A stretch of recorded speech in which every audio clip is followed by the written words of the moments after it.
Assalamualaikum warahmatullahi wabarakatuh. Ini Pak Kiai, saya minta tanggapannya tentang kalangan kampus akademisi yang sudah mulai bersuara bahkan cukup keras, dan banyak kampus yang menyuarakan tentang cara kita bernegara hari ini. Pak Kiai, monggo Pak Kiai.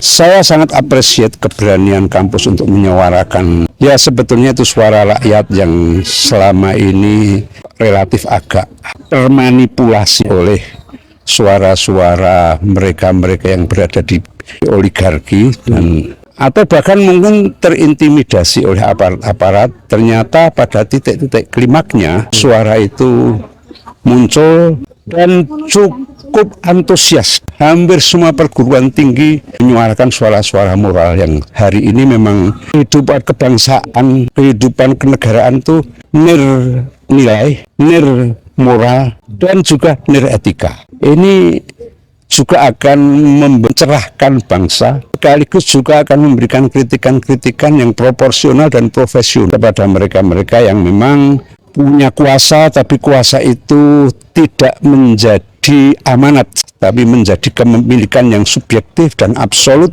sehingga rakyat selalu berada dalam keresahan, kesedihan, bahkan kesengsaraan. Ini siapa lagi kalau tidak dunia kampus? Mestinya kampus tidak berada di Menara Gading, tapi dia melihat fakta-fakta sosial. Apalagi saya kira kampus punya peneliti-peneliti yang handal, yang objektif, yang profesional. Mestinya itu menjadi bahan-bahan yang dibicarakan oleh suara-suara kampus, sehingga tidak dituduh partisan, tidak distigma memihak dan lain sebagainya oleh penguasa-penguasa yang memang tidak mau kehilangan otoritasnya karena mereka sudah menikmati dengan kekayaan yang sedemikian melimpah, tapi tidak melihat masyarakat kita yang di desa-desa. Mereka hujan-hujanan, gawa kerumbu, jualan, bahkan anak-anak kita yang ada di jalanan. Semua itu sebenarnya korban-korban kebijaksanaan yang tidak memihak kepada rakyat. Ya.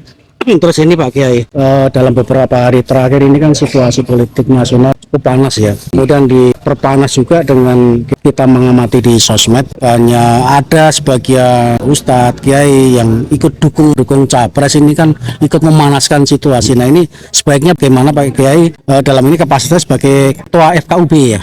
Ya, sekaligus saya juga pengurus PBNU, ya. Sekaligus saya ketua pesantren seluruh Indonesia.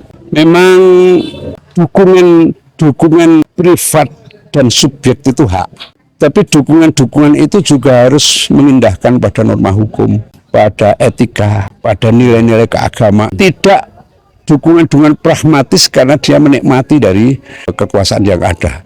Terus terang saya sangat menyesalkan ketika kiai-kiai kemudian bahkan habaib ya, dengan dukungan massa tradisional masing-masing kemudian membawa kita ke arah hal-hal yang tidak baik untuk masa depan bangsa ini. Ini adalah momentum penentuan ya, setelah 20 tahun ya. Kan siklus sejarah kita itu 20 tahun. Dari 45, 65, 98, hari ini juga sudah 20 tahun. Mestinya kita kembali untuk memperbaiki kehidupan ini. Bukan semata-mata dengan dalih reforma, tapi dalihnya tetap, acuannya tetap, acuan nilai, acuan moral, acuan hukum, acuan HAM, dan lain sebagainya. Oke, baik. Saya kira itu Pak Kiai. Terima kasih atas waktunya. Assalamualaikum warahmatullahi wabarakatuh. Waalaikumsalam warahmatullahi wabarakatuh.